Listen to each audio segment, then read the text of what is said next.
Bria here, ready to help you navigate your college admission financial aid process from A to Z.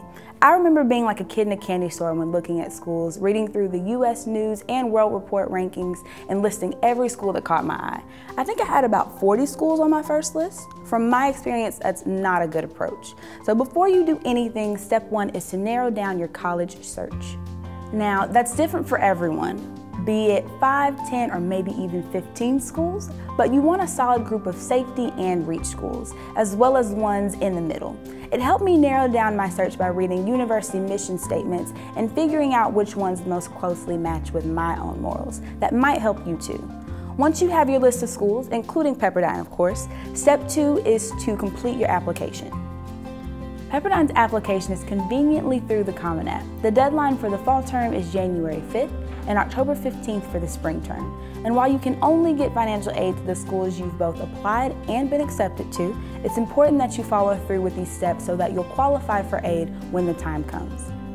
Once you have submitted your Pepperdine application through the Common App, step 3 is to use your Pepperdine app tracker to make sure you've submitted all necessary materials to complete your admissions file. Once your admission file is complete, it will then be sent to the admissions committee for review. Step 4 is to submit your FAFSA, the free application for federal student aid, by the priority deadline of February 15th. It's critically important that you fill out the FAFSA, as this application secures your eligibility to be considered for grants, loans, federal work study, and institutional aid for most schools you apply to. Pepperdine's FAFSA code is 001264, and if your taxes aren't complete yet, you should use estimated numbers. I can't stress enough how important step 4 is. Fill out your FAFSA. You can fill it out with this application right here.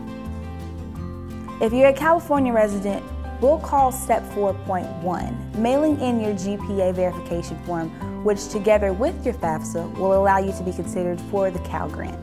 You can send this directly to the California Student Aid Commission, or your school may submit it electronically. The deadline is March 2nd.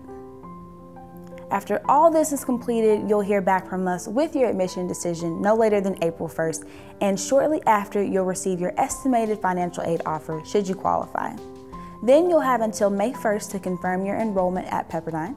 If you receive an aid offer, step 5 is using the Pepperdine Wavenet portal to view your financial aid assistance in your to-do list. It's important you complete all your applicable checklists to ensure your financial assistance file is complete. So that's the timeline. 5 simple financial aid steps bridging the gap between your college exploratory process and taking your student ID photo at your first day of Pepperdine's orientation. Next up is the different types of financial aid you can use to support your Pepperdine education.